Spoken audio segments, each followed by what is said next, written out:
welcome back for another deep dive.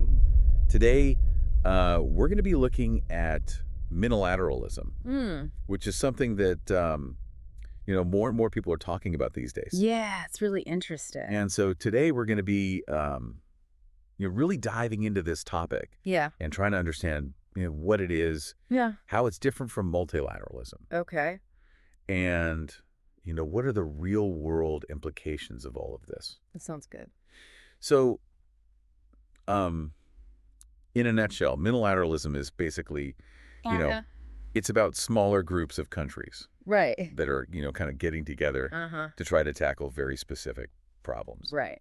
So, it's kind of a contrast to like, these big multilateral institutions. Yeah. Like the UN or, the WTO. Yeah, like the big global gatherings. Exactly. Yeah. Where, it can be really hard to get everyone on the same page. Everyone on the same page, and things can move very slowly. Yeah. It's kind of like trying to steer a giant ship, Yep. It takes a lot of effort to change direction. Exactly. So minilateralism is kind of like, It's more like a speedboat. Yeah, it's like... You can be much more agile. Agile, exactly. And, You can turn on a dime. And so the big question is,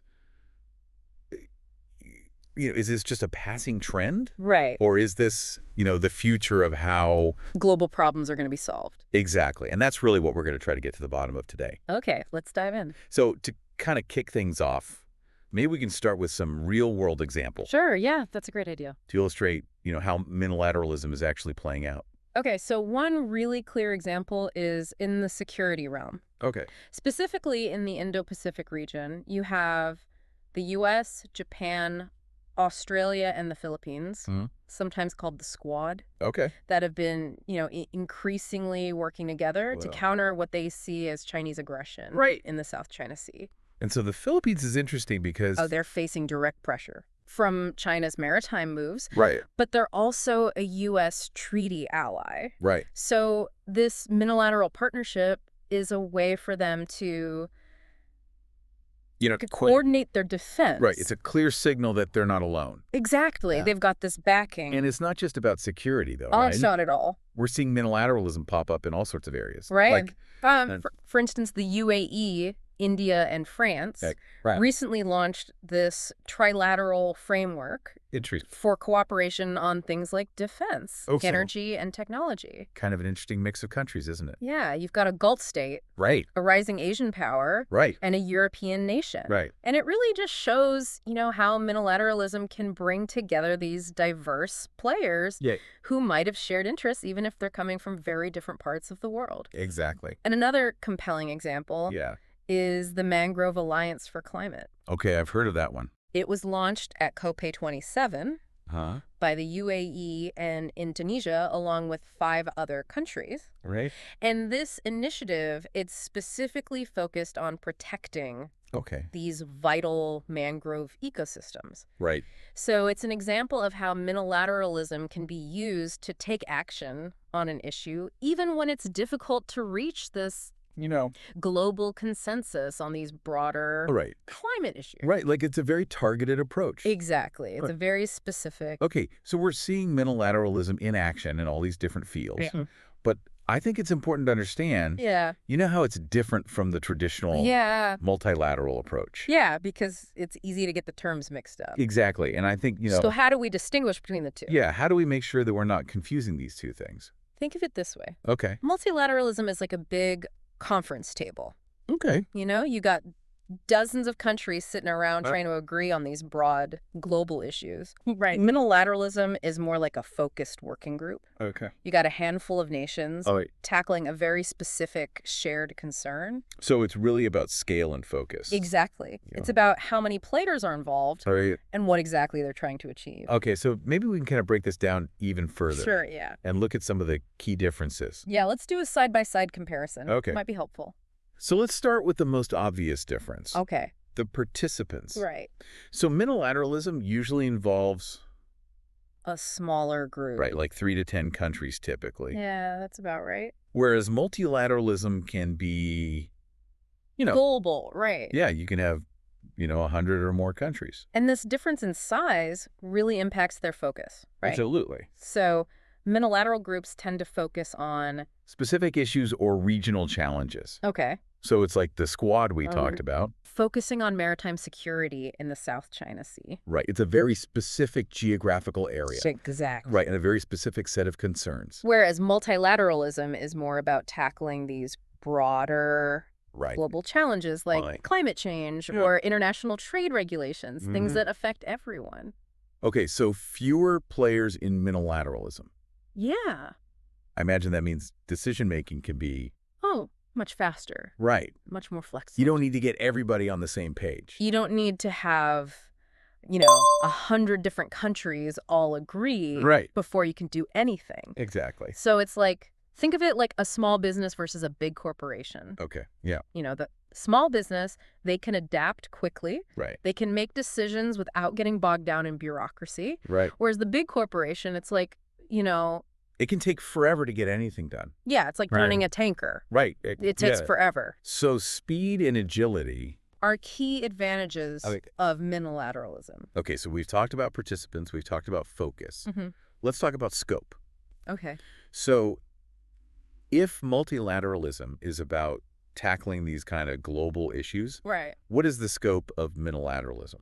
It's much narrower. Okay. They usually have these clearly defined objectives. Okay. They're trying to achieve something very specific, like boosting maritime security in a particular region, or fostering economic cooperation between a few countries, or addressing a specific environmental concern. Like the Mangrove Alliance. Exactly. Okay. So it's not about solving world hunger. It's about, making progress on a very specific problem. Exactly. Okay, so we got participants, focus, scope. What about inclusivity? Yeah, so that's an interesting one. Because it does seem like unilateralism might be a bit more exclusive. Yeah, by its very nature. Right. You're choosing a small group of partners. Right, and you're leaving other countries out. And that can be a problem. Right, because it can create new divisions. Right. Or exacerbate existing power imbalances. Exactly. Right. It's like, forming a club with a very strict membership policy. Right. And the people who aren't in the club, they might not be too happy about that. Exactly. Right. And it can, raise questions about, the legitimacy of the club. Right. Exactly. Are they really acting in the best interest of everyone? Right. Are they just serving their own interests? Exactly. And then finally, efficiency.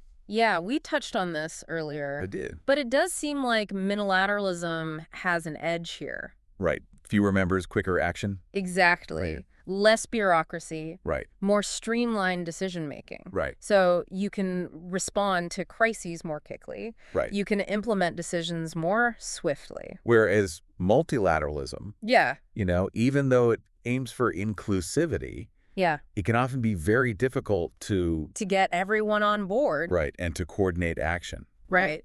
And so that can lead to delays. Right. It can lead to gridlock. Exactly. And in some cases, it can even lead to inaction. Okay, so we've laid out kind of the main differences between minilateralism and multilateralism. Yeah. But now I think the big question is, what does it all mean? What does it all mean? In the grand scheme of things. Right. What are the pros and cons? What are the trade-offs? Exactly, of each approach. And that's really what we need to dig into. And that's what we're going to do right after this break. Sounds good. Welcome back. Okay, so we've talked about the differences between minilateralism and multilateralism. But now I want to talk about, the implications. The real-world implications. Right. What are the, the advantages and disadvantages? Trade-offs. Exactly. Yeah. So let's start with the good stuff. Okay, so why is minilateralism so appealing? Well, as we mentioned before, it's all about agility. Right. Efficiency. It lets countries kind of bypass that, the bureaucracy. Bureaucracy, the slow-moving multilateral institutions. Right. And they can move quickly. Right. To address, specific challenge. And this is especially useful when... when there's a crisis. Right. When you need to act fast. Or when global consensus is just impossible. Exactly. Right. You just can't get everyone on the same page. Right. So it's better to have a smaller group. Yeah. It's like, having a specialized task force. Right. Exactly. That you can deploy quickly. Right. Instead of waiting for the whole army to mobilize. Right. And because you're dealing with a smaller group, it's easier to build trust. Right. Right. You're working with like-minded partners. Exactly. And that can lead to more effective cooperation. Absolutely. And maybe even more innovative solutions. Right. Because you're not trying to please everybody. You can be more creative. Okay. So we got speed, we got flexibility, we got stronger partnerships. Those are all pretty compelling advantages. Yeah, but there are downsides. Okay, so let's talk about the downsides. The dark side. Yeah, what are the potential drawbacks here? Well, one of the biggest concerns is that minilateralism can be pretty exclusive. Right. By its very nature, it involves choosing a small group. Right, and leaving others out. Exactly, and that can create problems. Right, because it can lead to resentment. It can exacerbate power imbalances. Right, exactly. You know, the countries that are left out. Yeah, they might feel like they're being marginalized. Yeah, like they don't have a voice. And it can also undermine the legitimacy of the actions taken by these smaller groups. Right. Are they really acting in the best interest of everyone? Exactly. Or are they just serving their own interests? Exactly. And another concern is that it could fragment global governance. Yeah. Right? Instead of working together through these multilateral institutions. Everyone's just going off and doing their own thing. Right, exactly. And so you end up with this kind of patchwork. Yeah, fragmented system. Where it's hard to address problems that require global cooperation. Right. Yeah. Exactly. Yeah. So it's a trade-off. It is. Right. You gain some things, but you lose other things. There's no free lunch. Right. Okay, so why is this happening? Yeah, that's the million-dollar question. Why are countries turning to minilateralism? Well, there are a few factors at play here. Okay. One is just the growing complexity of global challenges. Okay. We're facing issues like climate change, right, pandemics, cyber threats. Right. These things transcend borders. Right. And they require quick and coordinated responses. And sometimes the multilateral institutions. Yeah, they're just not up to the task. Right, they're too slow. Too bureaucratic. Right. Too many cooks in the kitchen. So minilateralism is seen as a way to cut through the red tape. Exactly. It's about being nimble. Right. Being adaptable. Adapting to a world that's moving faster and faster. Right. The speed of information, the speed of technology. And another factor is the shifting geopolitical landscape. Yeah, we can't ignore that. Right. The rise of China. The U.S.-China rivalry. The conflict in Ukraine. All of these things have created a much more uncertain world. Right. Right. So countries are looking for reliable partners. Right. It's like safety in numbers. Yeah, but more selective. Right. You're not just joining any club. Right. You want to be with people you trust. You want to be with people who share your values. Right. And this isn't just about security. It's also about economics. Right. Look at what's happened with multilateral trade negotiations. They've stalled. They've stalled. Right. So countries are pursuing bilateral or minilateral trade deals. Exactly. They're hedging their bets. Right. They're diversifying their partnerships. Right. It's a more pragmatic approach. Yeah, less idealistic. Right. Okay. And this is particularly noticeable with China. China. That's interesting because they're a big player.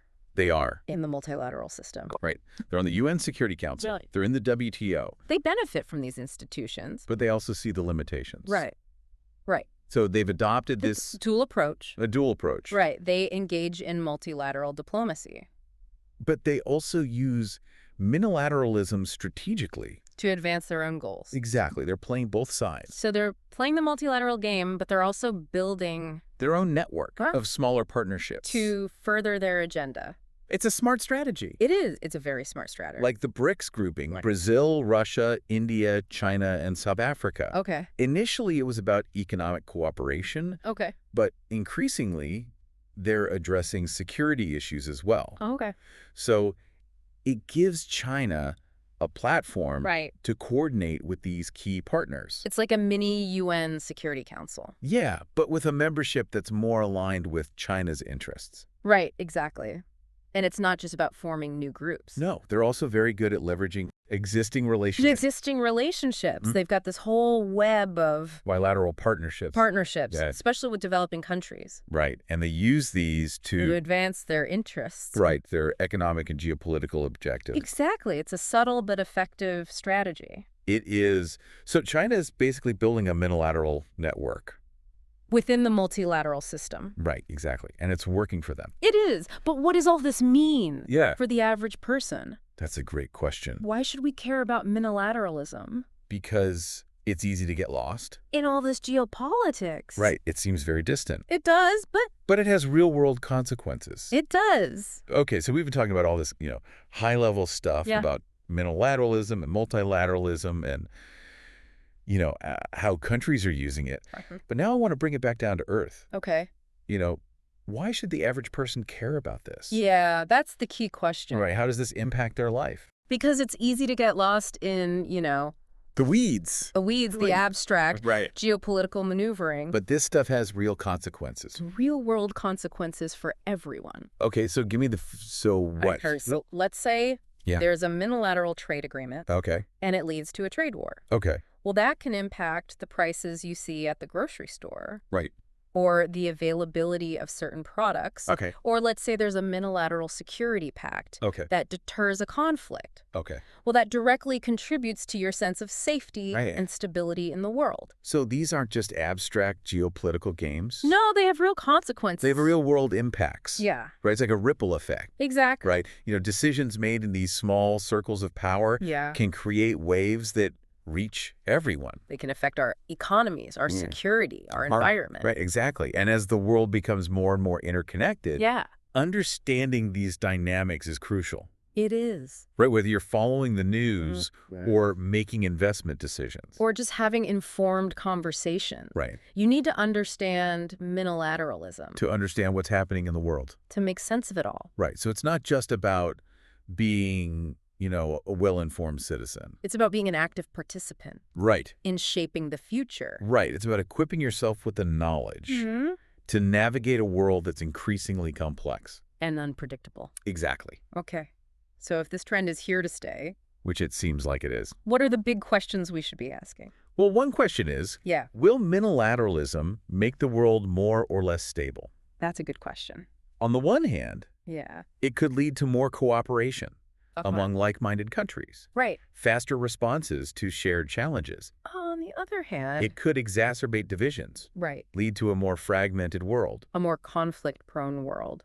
So it's like a fork in the road. It is. Right. It could lead to a more collaborative future. Or a more divided one. Right. And it all depends on the choices that countries make. Right. How they use this new tool of diplomacy. Exactly. And another question is, can minilateralism address these truly global challenges? Like climate change. Right. Which require everyone to work together. Right. Can these smaller groups focused on their own interests really contribute to solutions that benefit everyone? That's a tough one. It is. Because it seems like we need both. Right. We need the agility of minilateralism, but we also need the inclusiveness of multilateralism. So it's not either. Hey, it's both. Right. We need to figure out how to make them work together. We need a more integrated approach. Right. And that's where the conversation needs to go. We need to move beyond just describing minilateralism and start thinking about the pathways it creates. For the future. Exactly. Okay, so that's where we leave our listeners. With a lot to think about. Right. The rise of minilateralism is a complex trend. It is. With far-reaching implications. It's reshaping global diplomacy. And ultimately... shaping the world we live in. And as we navigate this changing landscape... It's important to stay informed. Stay engaged. Right. And think critically about the choices we face. Because the future is not predetermined. Right. We have agency. Let's shape it. So to our listeners, we encourage you to... delve deeper. Right. Observe how minilateralism is playing out. In the world around you. Right. And consider its potential impact. On your own life. Because understanding these dynamics is not just about being well-informed. It's about being an active participant. In shaping the future. Exactly. Thanks for joining us on this deep dive. It's been a pleasure. And until next time, keep exploring. And keep those questions coming.